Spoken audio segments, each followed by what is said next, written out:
Hi, my name is Michael Larson, and this is Parenting Tips video number 10. And the topic today is yelling.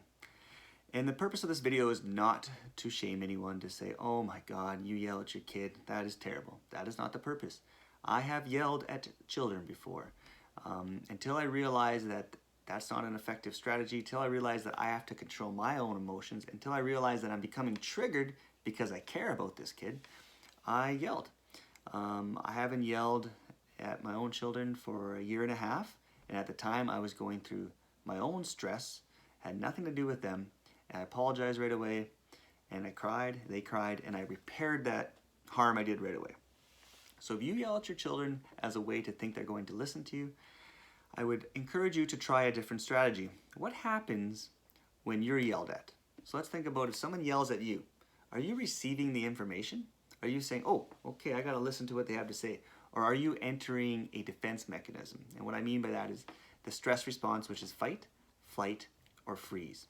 We all have a nervous system, and what governs our nervous system to keep us safe is a stress response that is fight, flight, or freeze. When we were cavemen, what happened was that if a big dinosaur was chasing us, we would have to enter fight, so we could fight off the dinosaur. We'd have to enter flight, so we could run super fast, or we'd freeze and just go into shock to take the attack. So our body tries to keep us safe by pumping adrenaline and cortisol so we can enter this response. But when we get there, that response, and we take that out on our children in terms of yelling, they are gonna meet us with that response. So they're gonna become defensive. So they're gonna fight back, they're gonna swear back at you, they're gonna yell back at you. They're gonna fight, so they're gonna run away, they're gonna ride to the room, they're gonna hide. They're gonna wanna get out of there, so they're just waiting to get out of the conversation. They're gonna freeze, or they go into shock, and they're scared. So that might happen where you think you got their attention and they drop what they're doing.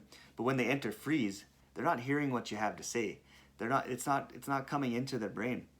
So what you want to do as a parent is you always want to be teaching. If you don't like something you're seeing, you want to teach your child why you don't like it and to do it differently. So by yelling, you're not teaching. They're not hearing what you have to say. You're going to get into a fight, they're going to run away, or they're going to freeze. So if you catch yourself yelling, all you got to do is sit down afterwards and debrief with your child and say, you know, I lost my cool there. I'm a human too. And I know we shouldn't be yelling at each other, but you did this and I felt this way. So you're not blaming them. You're just taking ownership that you yelled.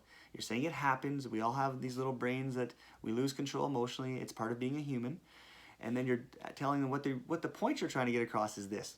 So you're teaching.